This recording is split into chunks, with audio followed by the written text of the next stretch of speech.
الحميد دشتي. الله الرحمن الرحيم. واتقوا فتنة لا تصيبن الذين ظلموا منكم خاصة واعلموا ان الله شديد العقاب.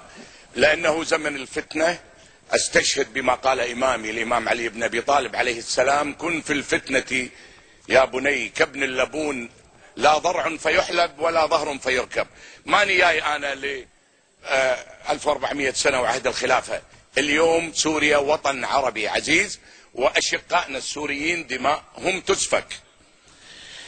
احنا ككويتيين يقع علينا واجب، كنا نتمنى هذا الموضوع يعطى حقه، مو 3 دقائق سلق كذي واحنا طايرين. الان قلنا في اللجنة الخارجية اجتماع عام يدعى للكل، لكن للأسف حتى الحكومة ما احتفظت بحقها الدستوري حتى انها تناقش هذا الموضوع بسرية. للأسف كيف هذا امر يرجع لها. بالاخير من وافق على الاعتراف بالمجلس الوطني؟ فقط دولتين ثورجية، فقط تونس وليبيا. كل اللي قاله السيد الوزير رائع، بس ما قلنا الصين ليش وقفت هالموقف؟ خبول الروس ليش وقفوا هالموقف؟ اينون دول عظمى استخدمت حقها الفيتو. بالتالي احنا مرينا بتجربة قاسية ومريرة في الثمانينات.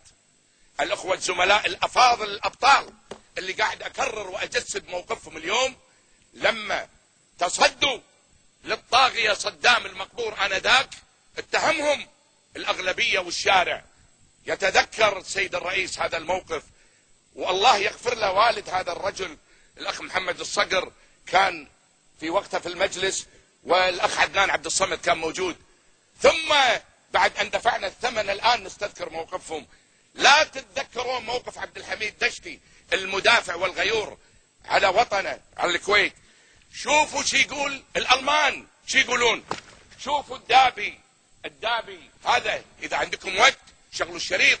الدابي رئيس البعثة اللي اشار لها السيد معالي وزير الخارجية، شوفوا تقريره يقول البعثة رصدت في قطاعي حمص ودرعا اعمال عنف من جانب الجماعات المسلحة ضد القوات الحكومية مما ترتب عليه سقوط قتله.